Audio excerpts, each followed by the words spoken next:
In today's episode, we're going to be discussing how to start wholesaling step by step to make you your first $5,000 to $10,000. I will also feature a quick demonstration of the program we use to find most of our deals, so stay tuned till the end. Welcome to the Legacy Investing Show. My name is John. My partner and I discuss all things related to real estate, personal finance, and entrepreneurship. My partner and I have completed a wide range of different real estate strategies, including buy and hold rentals, flips, wholesale, and seller finance. We created this channel to help you reach financial freedom and to help you along your journey. If you're interested in achieving financial freedom sooner rather than later, make sure that you're subscribed to this channel. Also, if you haven't already done so, make sure that you're following us on TikTok and Instagram. We're active there daily. You're probably wondering how you can get started making decent capital on your first couple deals. One way many newer investors start out is by wholesaling. In its simplest form, it's a transaction that involves locking down a property under contract with the seller and then assigning that contract to an end buyer. Think about a retail store. They purchase goods from a wholesaler at a cheaper price and then resell those same goods at a higher price to an end consumer like myself. Hopefully after this video, you'll have a better sense of one or two strategies to help you with your wholesaling. Before we delve deeper into this video, make sure that you check all your local and state laws regarding wholesaling in your state. In our particular market, the Division of Real Estate is cracking down on this type of activity. So you just need to know all the rules and be extra careful when you're engaging in this type of activity. The division considers wholesaling to be a licensed activity, so you need your agent's license. These licensing requirements includes disclosing your wholesale fee to the seller and disclosing your agency. One way to get around these hurdles is to double close, but it costs a little bit more money. This step involves closing the original transaction with the original seller and then remarketing that property. Going this route avoids the entire assignment process. In the end, make sure that you have all your disclosures in place on all of your agreements and contracts.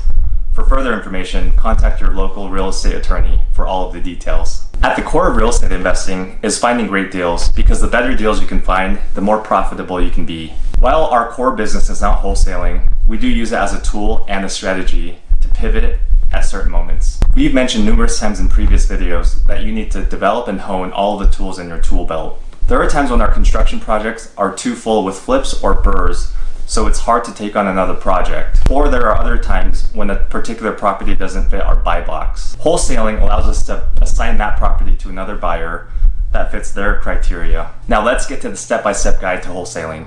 Number 1, find your distressed property list and build your pipeline. We primarily use a program called Propstream, and here's a quick breakdown. Here is a quick demonstration on Propstream. So when you get logged in with your 7-day risk-free trial, which you can find in our video description below, this is kind of the landing page. So what we can do is a quick example. So I'm just going to type in an area or a zip code or a county that I'm searching motivated sellers or off-market deals. For this purpose, let's do Kansas City, Missouri, right?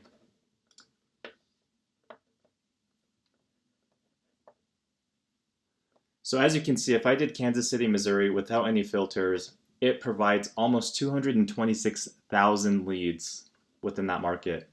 So we got to get a little bit more granular and specific. So we're going to go to filters. This is just a general filter that I might do. You can play around with all the different filters and settings that's within Propstream. It's a very powerful system. So let's do not owner occupied. For occupancy status, we can do any. Property characteristics. You can see, your bill, square footage, bedroom, bathroom, lot size. For our purposes, I'm not going to touch this portion. MLS status, we want to do off market. So when it says on market, we want to click no. Pre-foreclosure and bank owned. You can see the different settings there. I'm not going to touch this portion. Ownership information, so you can see years of ownership, last sale, the price. Let's do, the owner has had to own the property for 2 to 6 years. And again, I'm just doing random numbers. You can do anything you'd like. Lien, bankruptcy, divorce status. Again, you can see all the different settings. For this one, I'm not going to touch this section. Valuation and equity information.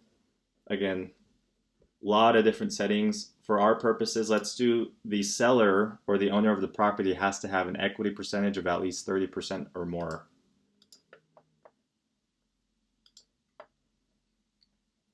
And then lastly, for mortgage information, they have to have a mortgage balance of at least $1. So they have to have some kind of mortgage on the property. And so this is a quick recap of everything I've done. The property cannot be owner occupied. It has to be an off-market deal.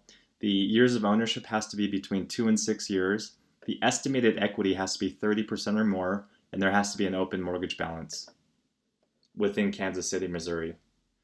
So as you can see, we went from 226,000 leads to 2,050. So it really whittles it down to what you're looking for within that market. Within these unique properties, I'm going to select all of them, and then I'm going to add to list. And then let's create a new list. We'll do a Kansas City equity list, and then I'll save that. After, we'll go to my properties.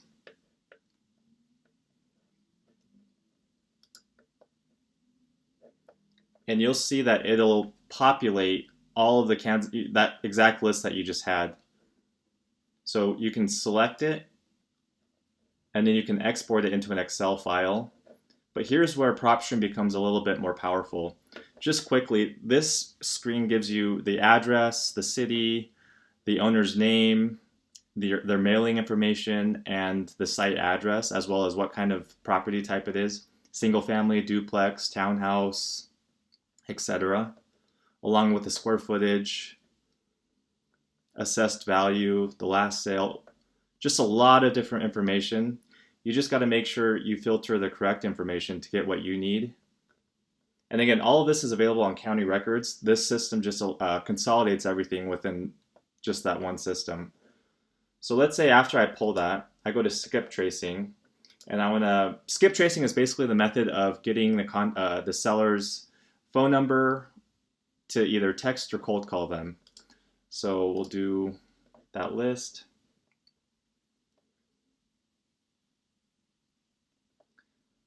We're going to add selected contacts.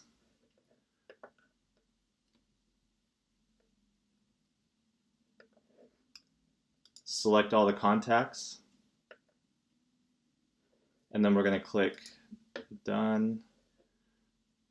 And it's 10 cents per skip trace.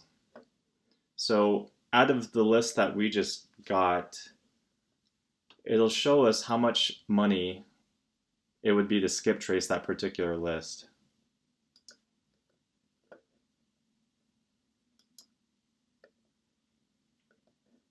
Whoops.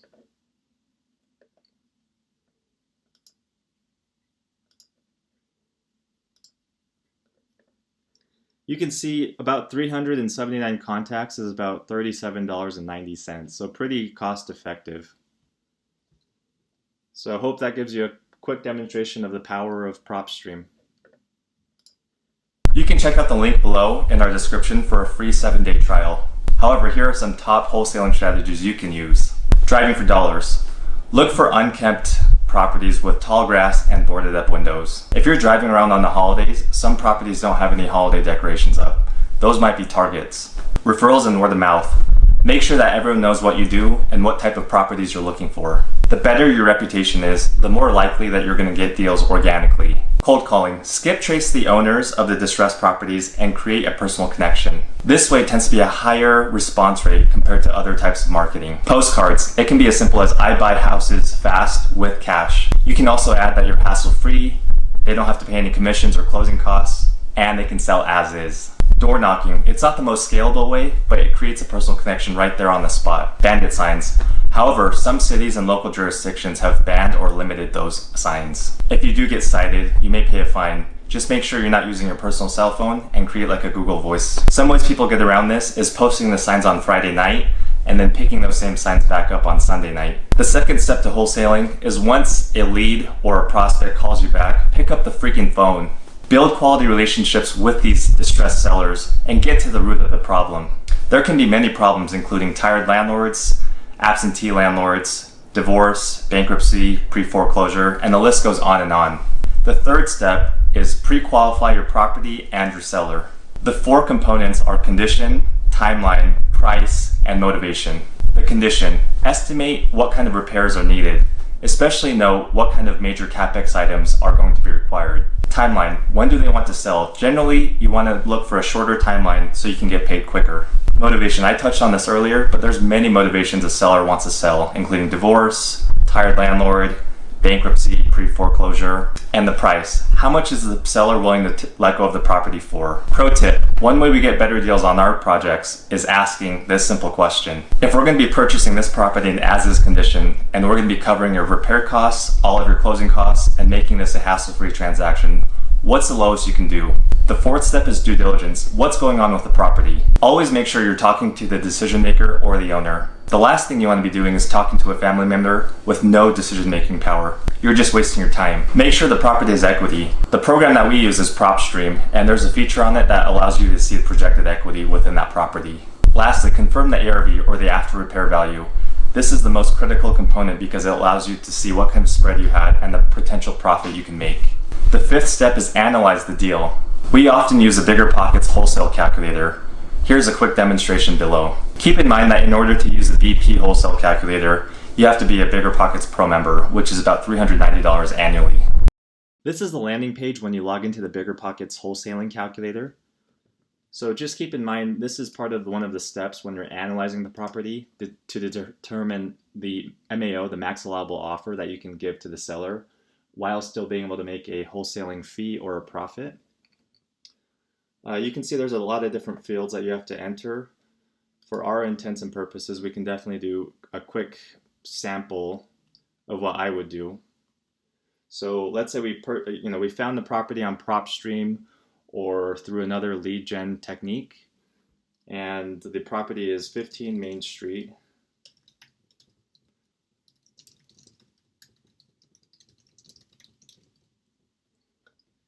You can also add photos. The sales description, we'll just say charming bungalow, 3-bed, 2-bath, 2,000 square feet. You can also add other property features such as bedrooms, bathrooms, square footage, and year built. I'm going to leave those blank for now. Generally, when we're wholesaling a property, we wholesale it to a flipper as the end buyer. So for our purposes, let's do flipper. I'm going to select next.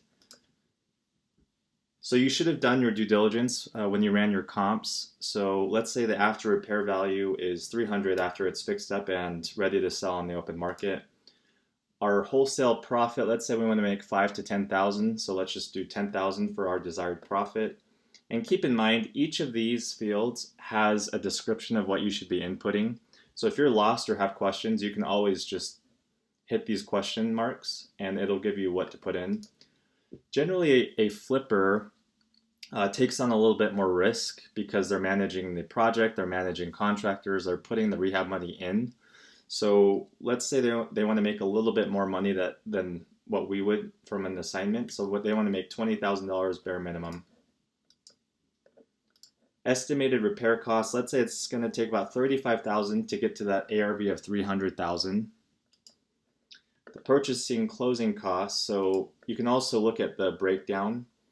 There's points, insurance, taxes, escrow, inspection, all these other fees that you can put in individually, and it'll give you a bulk number. But for our intents, let's do, again, this is going to depend on your market and what things cost. Let's just do $3,000. Same thing with sale closing costs. Again, this includes title, escrow, settlement fees, and all that. Let's do another, $2,000. Generally in my market, agents are charging 3% for buy side and 3% for sell side. So total it's about 6% just to sell the property. Monthly holding costs depends on your private and hard money lender. Generally, they'll charge 1 to 3 points, which is 1% of the loan amount, and then 12% to 15% annualized interest. So just to hold it, let's say we purchased it for X amount, they're going to charge 1% of that each month. And then you also have to account for any taxes and insurance reserves. So let's just say each month it's about $2,200. Number of days a flipper would take to rehab and sell. So let's say it's a 2,000 square foot property. They have their contractors all lined up.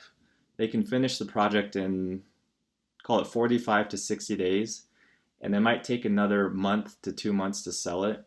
So let's just say they need 100 days from the time they take on the project to rehab it, to list it, and then to eventually sell it, because it does take 30 to 45 days in my market to get all the loan documents and loan closed. We're going to calculate the results based on all of our inputs. And you can see it generates a pretty nice and clean report. Again, we have the address, we have a brief description. We want to make 10,000. The flipper wants to make 20,000. So our max allowable offer based on this calculator is saying we can offer up to 205,000 to the seller in order to make this work for all parties. So we're making a profit, the flipper's making a profit based on the repairs, and it gives you all of the breakdown of each cost segment. It also gives you the return on the investment for the flip, and then just an annualized return. And again, it gives you other hypothetical situations depending on how many days it takes. So really nice, concise report. You can also download the PDF just so you have it in your files to reference back. And again, after you sign it, you can even give this to the flipper to give to their hard money lender or private money lender to review. Again, you probably shouldn't be disclosing what kind of profit you're making, but again, this is just for informational purposes. So yeah, a nice simple tool for just how to determine your max allowable offer, your MAO, so that you can successfully wholesale your first couple deals. Hope this helps. Thanks. The sixth step is lead follow-up. This is sometimes more important than the initial contact because sometimes it requires 4, 5, 6, up to 12, 15 times in order for the seller to make a decision. Create a calendar reminder to set up reminders for yourself so that you can follow up weekly, bi-weekly, monthly, just depending on the seller's timeline. The seventh step is set the appointment and present your offer. By this point, the seller knows you well enough to have created a personal connection, and they like you and trust you enough to have a sit-down personal meeting. When the seller is emotionally ready to make a decision, make sure you present the offer in person. The reason we make in-person offers more frequently is because you can gauge the seller's reaction and manage the situation more effectively. Be prepared to make a couple different offers with price and terms to the seller so that it works for them. The eighth step is contract acceptance. You can purchase the asset in several ways, including in your own name, in an entity or an LLC, or in a trust. This video won't delve into the aspects of each, but contact your real estate attorney to see which situation works best for your situation. Submit the earnest money to title as soon as possible to show the seller that you're serious about closing on their transaction. Open escrow as soon as possible. This ensures that the transfer of the property goes smoothly and that it delivers free and clear title to the next buyer. The title or escrow company will ensure that all liens and encumbrances are cleared prior to closing. They take care of all of the transactional side of closing. Step number 9, start marketing to your cash buyers list. Keep in mind that you're essentially trying to sell your contract or signed piece of paper. How do you find cash buyers? Here's a quick list. You can network at local RIAs, Facebook Marketplace and groups, Google search We Buy Houses, YouTube, Bigger Pockets, Realtors, Courthouse Auction Steps, Bandit Signs, Hard Money Lender, and lastly, the program that we use is Propstream. It allows you to find cash buyers on its program. Step number 10 is assign the contract. Generally, you pick the highest and best offer, but also consider the reputation of the buyer. You want someone with a good reputation and a good track record of closing. Once the contract is assigned, make sure that your assigned buyer deposits his or her earnest money within 1 or 2 business days. Why is the earnest money so important in this situation? It shows to me that the buyer is very committed and has skin in the game to ensure that the closing goes smoothly. Step number 11, collect your assignment fee at closing. The escrow or title company will receive funds from the buyer and pay off any liens, including mortgages or encumbrances, and then transfer clean and clear title to the new buyer. You will receive the spread between the signed contract with the original seller and the assigned buyer, and that's what you call your assignment fee. And lastly, ABC, always be closing. Sure, your first wholesale deal might net you a couple grand or a hefty check, but your business is only as good as your next deal. Keep generating your deal flow and your pipeline. Use some of the proceeds in this assignment to scale your business and increase your marketing dollars. Put yourself out there because the more people know that you're providing great deals, they will gravitate to your deals more frequently. I'm part of a dozen so-called wholesale lists because I'm an active cash buyer. However, I'd say about 90% of the deals that come my way are junk. Either the ARVs are completely off or they're not comparing apples to apples. One other thing to note is don't be that wholesaler that remarkets another wholesale and makes an assignment or a spread on that deal. You'll quickly be exposed as a knockoff wholesaler, and less people will be willing to work with you. In closing, this is just a high-level view of the steps required to wholesale your first couple deals. The great thing about starting out as a wholesaler is that it forces you to find great deals. Once you're able to find great deals, it allows you to pivot into different exit strategies. That includes flipping, burring, wholetailing, and many more. If you found this video helpful, make sure that you like this video and are subscribed to the channel. And comment down below on other videos you'd like us to cover. Thanks for watching, and we'll see you again soon.